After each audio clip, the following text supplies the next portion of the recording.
This is actually kind of interesting. All right, so they fixed a whole bunch of issues with Sorcerer and cooldown and UI implementation stuff and like bugs with Lightning Storm. Levitation and Lightning Dash going to unintended places was apparently fixed. So there shouldn't be any more Spectral Night Cheese, so that's good. Barbarian's Robust Max Health bonus changed from 15 to 10. Iron Will Magic Resist changed from 100 to 75. So finally we see a Barbarian nerf. Oh my lord. Bard's Song of Shadow duration changed from 15, 25, 35 to 10, 15, 20. Which is, I mean, like, of all the things that you would nerf with Bard, you're going with the song that turns people invisible. But, all right. Cleric's Lesser Here spell quantity changed from 4 to 3. They're nerfing Cleric heals. Cleric Sanctuary going from 2 to 1. Oh, Endboss is going to be so pleased. Oh no. Locust Swarm attribute changed from 50 to 75%, and spell quantity changed from 2 to 1. 75% on Locust Swarm is actually going to cook. That's going to hurt. Druid Panther Form now has a 40% physical damage reduction penalty. Wow. Yeah, they're nerfing Panther Form by 40% of their PDR. That's crazy too. Sorcerer's Elemental Bolt, Ice Spear, and Flame Frost Spear now have slightly increased projectile sizes. Thank God. So, Elemental Bolt's, like, actual hitbox is smaller than the visual representation of the Elemental Bolt. You can actually watch it, like, go through, like, a mob's face sometimes and just keep going. So this is good. If it's got a bigger hitbox, that's good.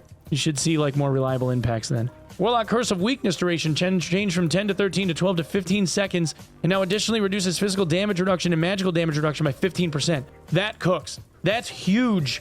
That is actually huge. Like, the biggest issue with Curse of Weakness was it did fuck all. 15% PDR and MDR reduced is massive, and that will start getting used now. 15% is a lot. That's big. Because this will amplify damage on the curses that are ticking, right? Wizard's Arcane Feedback, Arcane Magic Damage bonus, and spellcasting speed change from 2 to 3%. So Arcane Feedback is the one that stacks, like, Arcane Spell Haste. So it is 5 times, right? Stacks 5 times. So instead of tacking up to 10% Spell Haste, it'll be 15%. I don't know if that's enough for them to want to bring Arcane Feedback, but it's a good, like, help. Melt Physical Damage Reduction penalty changed from 10 to 20%. So they're increasing Melt. So Bonkstaff Wizard is going to be going off too. 20% PDR is a lot. The usage limit of all blue escape stairs has been changed to 1 per stair. Oh, wow. So no more unlimited usages taking, like, blue stairs out. They're going to squeeze people. So if you're somebody that's spawning in a few minutes into the dungeon and you think that you're going right to the blue stairs, you're probably SOL. The time required to turn the lever to fully open the drawbridge in Ruins has been reduced because it was, what, like 60 seconds base or something before? So this is huge. Some pedestal portals have been removed from Inferno.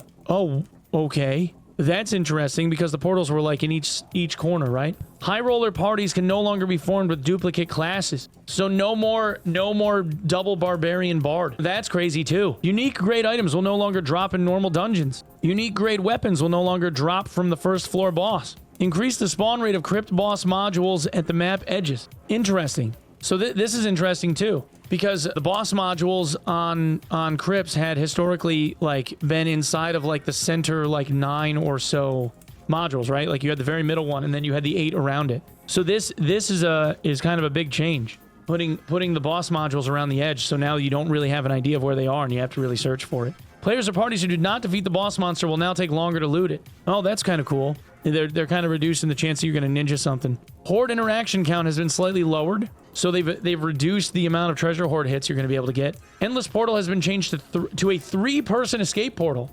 Interesting. So the portal for the boss at the middle, they're really trying to cut down on the amount of people that can escape. So the center portal from the boss is going to be capped at 3 people. Like, once you kill the Inferno boss, the endless portal that shows up in the center, it's 3 people max. So you're gonna have so many rats that are gonna wait for the boss to die, and then they're gonna hit the portal and then just leave, like, right out from under the nose of the people that killed it. The health of all Banshee grades has been reduced by approximately 30%. Okay, that I can get behind. I can get behind that. Banshee takes forever to kill, so, like, that's a good change. They probably are looking at the stats going, like, why is nobody fighting her? It's because the fight takes fucking forever. The preseason arena is now open, and the arena players will lose all items except for found and crafted items and utility items upon defeat. There you go. So there's the change. No more minted stuff in arena, or minted stuff only in arena, boys. They, like I said, people were saying that arena was full of people, like, buying gear. People were saying that you could just run, like, bought gear in arena. So this is it right here. They hadn't done it yet. So now it's minted gear only. It's back to being minted gear only. Change Crystal Sword spellcasting animation. So I wonder if this means they're speeding it up. Like, instead of them being, like, that big flourish and, like, the like Wingardium Leviosa bullshit that it was doing, like casting out in front of them. Maybe they just have the Crystal Sword go straight up in the air and cast the damn spell. The Crystal Sword, honestly, it has no spell, like there's no magic damage bonus to Crystal Sword at all, unless you end up getting magic power in a Crystal Sword, but who gives a shit? Because there's no additional damage, so no one ever runs it. It should technically have the fastest cast animation out of all of them, because it doesn't have any... There's like no bonus. Like there's no benefit to using it. Like why would I use a Crystal Sword over a spellbook? I wouldn't. It should just have the fastest cast animation, like flat out. The Winter Holiday cosmetic items will end their sale on January 8th. All right. No, you can use any item that you crafted yourself or found in the dungeon yourself. It has to be on your... It has to say like found by, right? Like all of the arena items that I'm wearing say like found by, found by, found by, right? At the bottom of the tooltip, it says found by Sork my balls, right? So they all have to say found by or created by, crafted by. So if I went to, I don't know, Leathersmith or something and made these Copper Lightfoot boots, it would say created by Onepeg, you know, or created by Sork my balls in this case. It has to be the name of that character. That's how it works. So yeah, that's everything. I don't know. What do you guys think? I do kind of wish they made the found and crafted system by account based instead of individual character. I don't think that that should be the case at all. Because, and this is why, okay?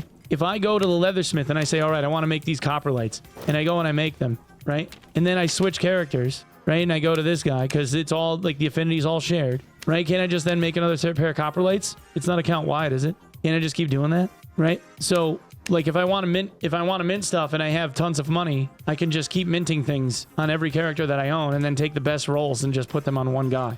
I think that kind of fucks up stuff. No more triple barb. Yeah. I hope they make it so you can't have duplicate classes in a party for all dungeons. I don't know, man. Like, normals always seem kind of like the social, like, whatever dungeon to me. Like, HR I can see with it making sense because there's so much more on the line. You know, people are running, like, much nicer things. So that to me makes sense. Arena already has a thing where you can't do duplicate classes in pre-mades. Like, that's already a thing. So you already have that.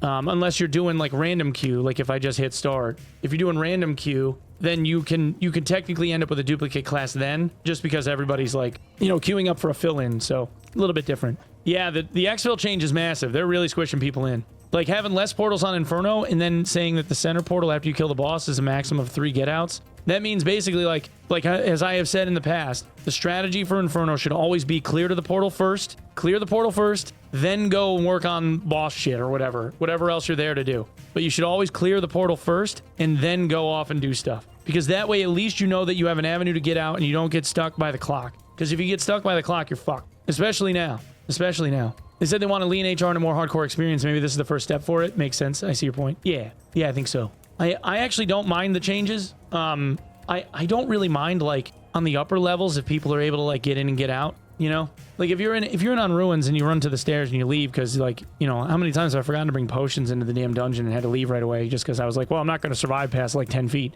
You know, bad prep on my part, right? Just now I'm going to get punished for it. Which, you know, all right, it's my bad. I should plan better. But, like, on the lower floors, I think it makes sense. Especially considering that you have to, like, run around and, like, find the damn portal on, like, crypts, for example. Anyway, it's just a matter of making sure that you remember where the hell the portal was when you find one. And again, like I say, that, like, the search should be, like, find a blue or a red or whatever so that you know where you're going. Because that way you don't end up under the thumb of the clock and then, you know, you go from there. But anyway, yeah, so I dig it. I think the balance changes were fine. I didn't think any of this, like, didn't, like, make sense. I guess, like, Panther Form having the PDR reduction penalty is crazy. They're like, because Panther Form is going to be made of paper now. Like, they cannot take a hit. That's crazy. That might be the outlandish one. That might be the outlandish one for me. 40%'s a lot. And the Cleric changes. N-Boss is losing his mind right now. This is wild. The Lesser Heal getting 3 charges and Sanctuary getting 1 is nuts. That is nuts. That takes Clerics right out, dude. Like, right out. They get, well, I mean, in fairness, if they have a bunch of plus healing, like, the 1 Sanctuary spell does give them a big reset. So they still have the ability to gain a pretty big reset with the 1 Sank. So I guess you just have to be, like, way more strategic in the usage of it. Panther isn't meant to be a fighter, more assassin, get in, get out, hit and run tactics. In reality, it might just make them too squishy. Yeah, I mean, like, you obviously won't just be able to exist in Panther form. You won't be able to do fuck all for, like you're gonna have to watch your ass, like, literally for mob clear and stuff, because, like, sausage body, like, your butt sticks out and then you end up getting cleaved by just about everything. That's gonna really, really hurt, man. I got thrashed by a panther last night and I don't mean your mom. You're a loss, bro. You're a loss. All right.